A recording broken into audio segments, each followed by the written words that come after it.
मुंबई एक असं शहर जे कधीच थांबत नाही. पण खरंच का? वाहतूक कोंडीमुळे हे शहर अनेकदा अक्षरशः थबकतं. पण जरा कल्पना करा फक्त एका रस्त्याची, जो या शहराची नस म्हणजे ओळखच बदलून टाकू शकेल. हो, आज आपण बोलणार आहोत विरार अलिबाग कॉरिडॉरबद्दल. एक असा प्रचंड मोठा प्रकल्प जो मुंबईचं भविष्य नव्याने लिहिण्याची ताकद ठेवतो. तर मग खरा आणि महत्त्वाचा प्रश्न हाच आहे की हा एकटा Virar Alibag multi model corridor मुंबईच्या वाहतूक कोंडी आणि विकासाच्या प्रचंड मोठ्या आव्हानांवरचं खरंच अंतिम उत्तर ठरू शकेल का? चला याचं उत्तर शोधूया. आजच्या या विश्लेषणामध्ये आपण काय काय पाहणार आहोत?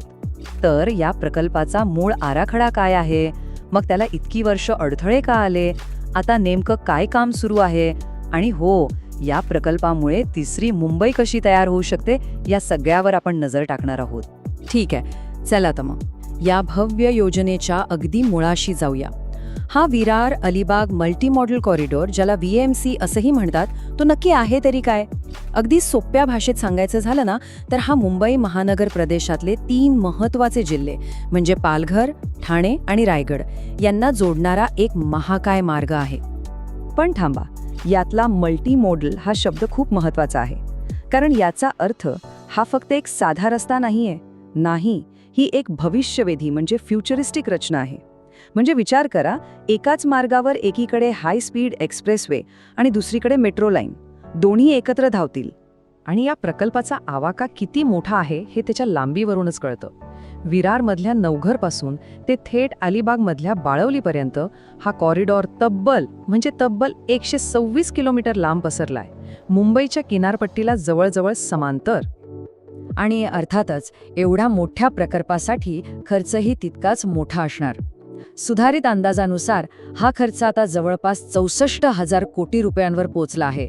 विचार करा, केवढी मोठी रक्कम आहे ही. आता येऊया या प्रकल्पाच्या सगळ्यात खास भागाकडे.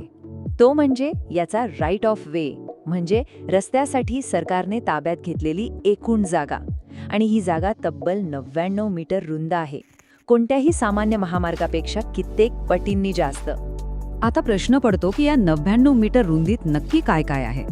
तर याची विभागणी खूप विचारपूर्वक केली आहे. यामध्ये 8 ते 14 लेनचा मुख्य एक्सप्रेसवे असेल, स्थानिक वाहतुकीसाठी दोन्ही बाजूंना सर्व्हिस रोड्स असतील, आणि सगळ्यात महत्त्वाचं म्हणजे कॉरिडॉरच्या बरोबर मध्यभागी भविष्यातल्या मेट्रो लाईनसाठी एक स्वतंत्र मार्गिका राखून ठेवली आहे. हीच ती रचना जी या प्रकल्पाला खऱ्या अर्थाने मल्टी मॉडेल बनवते. पण जर ही योजना इतकी जबरदस्त होती, तर मग 2012 पासून ती फक्त कागदावरच का राहिली? या एका दशकाच्या विलंबामागे बरीच मोठी आव्हानं होती. चला, ती कारणं नेमकी काय होती ते पाहूया. ही टाइमलाईन आपल्याला सगळी कहाणी सांगते. बघा, 2012 मध्ये पाहिलेलं स्वप्न प्रत्यक्षात यायला 1 दशक उलटून गेलं.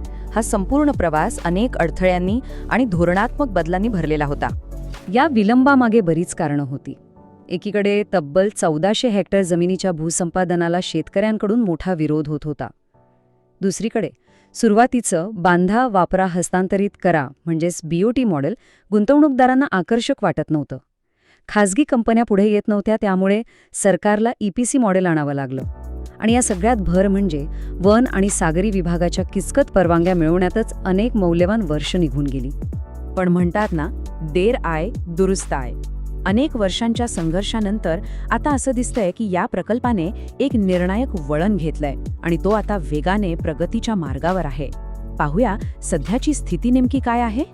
आणि ही आहे ह्या क्षणाची सर्वात मोठी आणि सकारात्मक बातमी.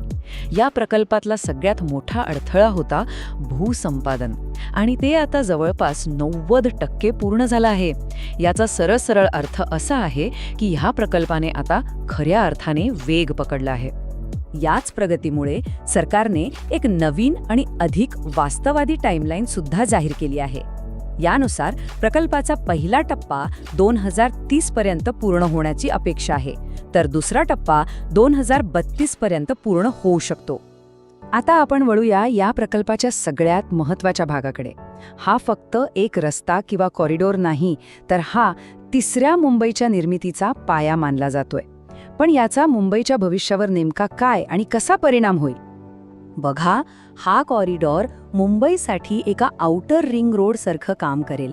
याचा अर्थ काय? तर JNPT बंदरातून येणारी आणि गुजरात किंवा उत्तर भारताकडे जाणारी अवजड मालवाहतूक ती मुंबई शहरात प्रवेशच करणार नाही. ती थेट बाहेरूनच वळवली जाईल. याचा परिणाम म्हणजे मुंबईच्या अंतर्गत रस्त्यांवरचा ताण प्रचंड प्रमाणात कमी होईल. आणि हा बदल थेट सर्वसामान्यांच्या दैनंदिन जीवनात जाणवेल. जरा विचार करा, आज विरार ते अलिबाग प्रवासाला जे 5 तास लागतात, तोच प्रवास या कॉरिडॉरमुळे फक्त 2 तासांवर येईल. म्हणजे वेळेची आणि इंधनाची किती मोठी बचत होणार आहे. पण याचे फायदे फक्त वेळ वाचवण्यापुरते नाहीत.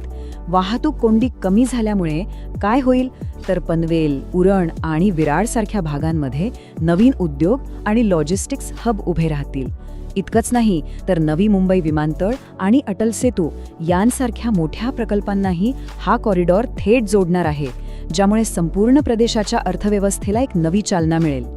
तर मग या संपूर्ण विश्लेषणाच्या शेवटी आपण या निष्कर्षावर येऊ शकतो की जी एक भव्य योजना 1 दशकापेक्षा जास्त काळ रखडली होती, ती आता अखेर सत्यात उतरण्याच्या मार्गावर आहे.